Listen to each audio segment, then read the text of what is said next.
Maintenant, les catholiques, c'est-à-dire le patron de l'église catholique, qui sont réunis en conclave, je crois, ils ont dit, bon, on n'en veut plus. C'est leur... Et vous savez quel était le débat, non? Que les catholiques n'ont pas, l'église n'a pas à s'en mêler. Oui, mais c'est pour ça... Mais les chefs, eux, ils ont à s'en mêler. Non, c'est pour ça que j'ai dit ceci. Ah, c'est la réaction du RDPC. C'est pour ça que j'ai dit ceci, d'accord? Tout cela participe du jeu politique. Mais maintenant, on doit laisser les uns et les autres s'exprimer de façon libre. Si on avait donc commencé, quand les évêques l'ont fait, comparaison n'étant pas raison, si on avait commencé à dire que tout cela participe du jeu politique, on n'aurait pas fait ce random qu'on a fait. Non, mais Pierre Blériot-Niemek, tout cela participe du jeu politique. Cela doit se faire dans une ambiance saine, selon Monsieur Toua. Les soutiens du président Paul Biya se lèvent donc de plus en plus. Votre regard? Alors, vous savez que la chefferie traditionnelle a été violée. Comment ça? Au Cameroun. De plus en plus, des forces exogènes, des forces administratives s'introduisent dans les familles pour fabriquer des chefs. Première chose. Deuxième chose, parmi ces chefs, j'ai lu qu'il y avait Sa Majesté Famdongo. Parmi les signataires, peut-être vous n'avez pas tout le document. Les chefs qui ont... Mais il est chef. Oui, de 3e degré. Bon, je lis aussi Ali Mayatou, c'est ça, qui était... Oui, c'est lui qui était le chef. Qui était en même temps... Lamido. Qui était Lamido et qui avait assumé de hautes fonctions. Il y a que leur chef suprême, avant le président Paul Biya, c'est le Minat. Tout à fait. Qui a assisté à leur réunion. Je crois que c'est la dictée préparée. Comment ça? Vous faites votre réunion.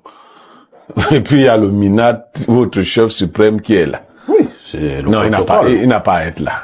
Mais toi, tu as dit que c'est le chef des chefs traditionnels. Oui, donc, quand je l'ai dit, c'était pour m'en moquer, en fait. C'est la tutelle. Si les journalistes doivent débattre de leur vie, on n'a pas besoin de la présence du ministre de la Communication. Il peut ouvrir les travaux, partir.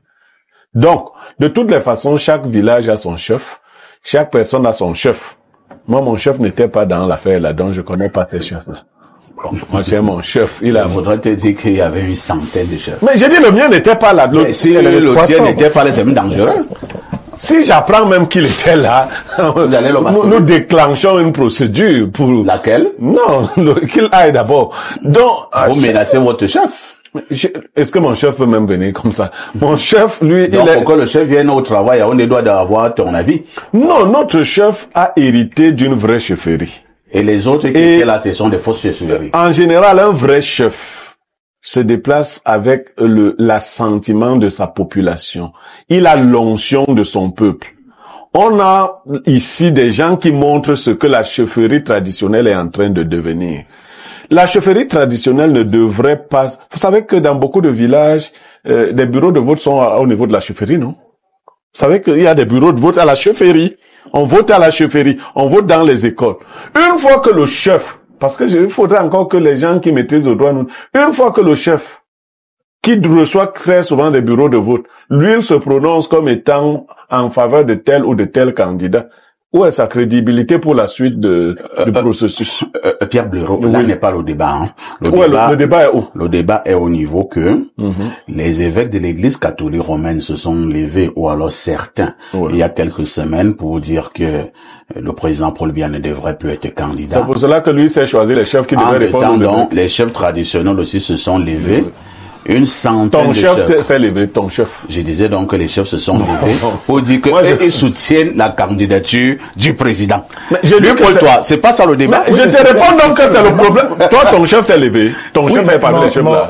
D'ailleurs, mon chef est actuellement il était président. Voilà. C'est ton chef. Donc, Sa Majesté Guy Tchalandiomon. Voilà, ok. Donc, c'est le chef des chefs président. Mais maintenant, c'est pas là.